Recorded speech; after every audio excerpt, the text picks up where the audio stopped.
स्वागतम, सुस्वागतम, सुप्रभात। जगदीश सोशल मीडिया नेटवर्क में आप सभी का दिल से स्वागत।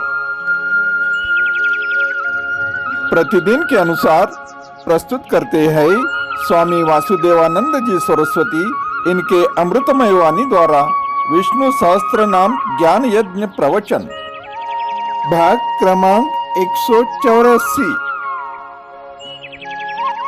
प्रथम नमन आपको। जय गुरुदेव। श्री विष्णु सहस्त्रनाम ज्ञान यज्ञ प्रवचन क्रमांक 184, श्लोक क्रमांक 31 और नाम क्रमांक 168। ओम त्र्यंबकं यजामहे सुगंधिं पुष्टिवर्धनम् उर्वारुकमिव बन्धनान् मृत्योर्मुक्षीयमामृतात्। समस्तजनकल्याणे निरतं करुणामयं नमामि चिन्मयं देवं सद्गुरुं ब्रह्मविद्वरम्।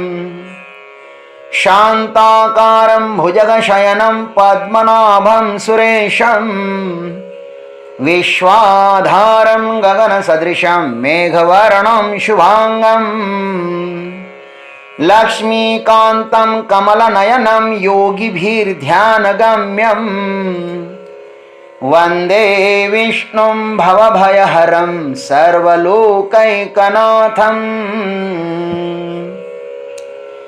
वेद्यो वैद्यः सदा योगी वीरः माधवो मधुः अतीन्द्रियो महामायो महोत्साह महाबलः।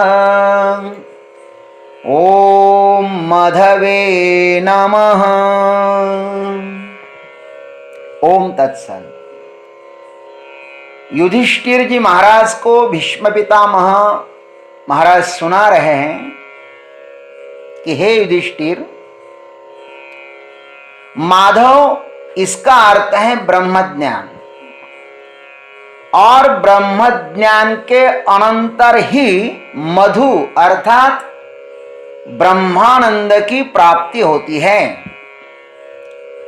इसलिए अब मैं आपको भगवान के मधु नाम को कहता हूं। मधु का अर्थ होता है अमृत की तरह सबको प्रसन्न करने वाले। भाष्यकार मधु नाम का अर्थ लिखते हैं, यथा मधु पराम प्रीतिम उत्पादयति अयम अपि तथा इति मधु।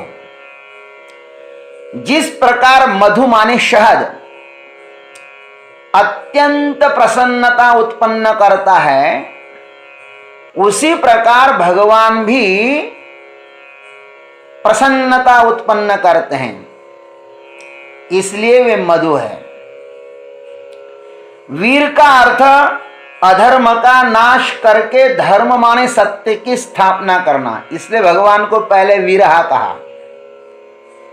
माधव का अर्थ होता है अज्ञान की निवृत्ति कर ब्रह्म ज्ञान करा देना, इसलिए माधव कहा। और मधु का अर्थ होता है ब्रह्मानंद की प्राप्ति करा देना, इसलिए भीष्म पितामह जी ने वीरहा माधवो मधु, ये तीनों भी साथ साथ ही रहते हैं, और ये तीनों भी सच्चिदानंद परमात्मा की प्राप्ति करा देने वाले हैं। हमारे सभी के जीवन का अंतिम लक्ष्य आनंद ही है, लेकिन उसके लिए विवेक और जिज्ञासा चाहिए। इनकी झलक वीर एवं माधव शब्द में दिखाई देती है। मनुष्य के भीतर विवेक न हो तो मनुष्य असत्य का या गलत धारणाओं का त्याग नहीं कर सकता।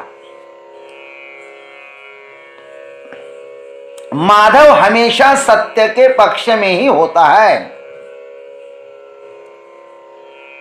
माधव हमेशा सत्य के पक्ष में ही रहता है। सत्य कभी भी अधर्म के साथ खड़ा नहीं होगा। अर्जुन के पास विवेक था, इसलिए महाभारत युद्ध में पांडवों के साथ माधव ने शंख बजाया है। दिव्यौ शंखौ प्रदद्मतुः।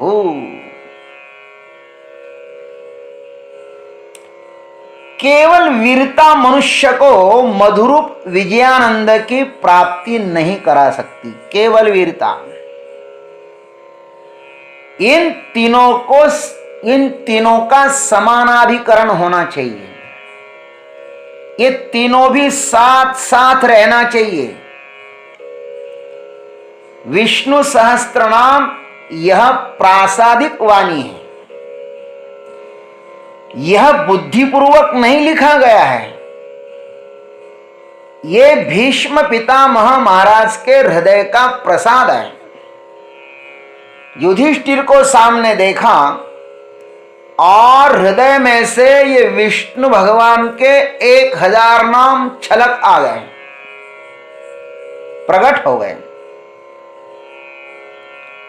ये विष्णु सहस्त्र नाम परमात्मा को पाने के सहस्त्र मार्ग है, ऐसा समझ लीजिए।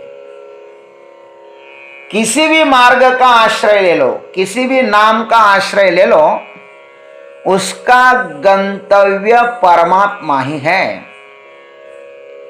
मार्ग अनेक हो सकते हैं लेकिन गंतव्य नहीं। भगवान श्री राम, भगवान श्री कृष्ण की प्रत्येक लीला मधुरता से भरी हुई है। उसका कितना भी रसपान करो, किंतु जी कभी अघाता ही नहीं। राम कथा और कृष्ण कथा सुनकर जिनका भी जी अघाता है ना, तो समझना चाहिए कि राम कथा जे सुनत अघाही, रस विशेष जाना तिन नाही। राम कथा को सुनकर के बाद जिनका जी अघाता है, समझना चाहिए कि राम कथा में उसको रस आता ही नहीं, रस मिलता ही नहीं है। भगवान तो भाई मधुरता से भरे हुए हैं। इसलिए हमारे श्रीमद् वल्लभाचार्य जी ने भी मधुराष्टकम स्तोत्र में लिखा है, मधुराष्टकम स्तोत्र ही लिखा उन्होंने। अधरम मधुरम वदनम मधुरम नयनम मधुरम हसितम मधुरम। अधरम मधुरम वदनम मधुरम नयनम मधुरम हसितम मधुरम चलनम मधुरम। अरे सब कुछ मधुर ही मधुर है। शक्कर को कहीं से भी चखो, वह मधुर ही है। जैसे मधु सब पुष्पों का सार है, वैसे ही यह परमात्मा सब परमार्थ साधनाओं का सार है। इसको पाने के बाद कुछ भी पाना शेष नहीं रहता। मर्मज्ञ लोग सदैव जो सार है ना, जो मधु है ना, उसका ही आश्रय लेते हैं। यत् सारभूतम तदुपासितव्यम, अथवा सार सार सार विठोबा नाम तुझे सार। 3 बार कहा कि भगवान का नाम सार है, इसलिए तो मनोनी शूलपानी जपता है वारंवार। अथवा महामंत्र जहि जपत महेशु, काशी मुकुति हेतु उपदेश। सुमिरी पवन सुत पावन नामो, अपने बस किए राखे हो राम। श्री संत मुरारी बापू ने इस 2 चौपाई पर काशी में 9 दिन कथा की थी, वो सुनने का हमें अवसर मिला था।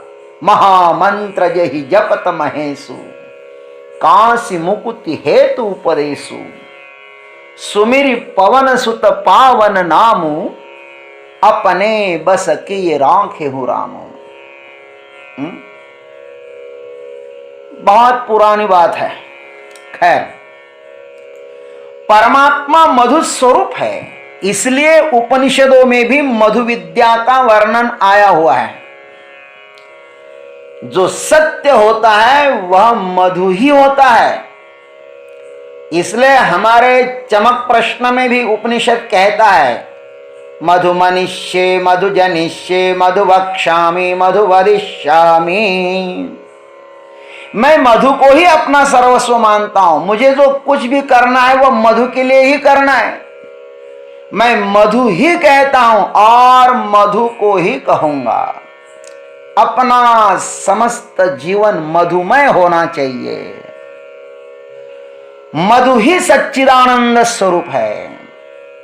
इसलिए हमें भी अपने जीवन में सदैव इस मधु का आश्रय लेना चाहिए।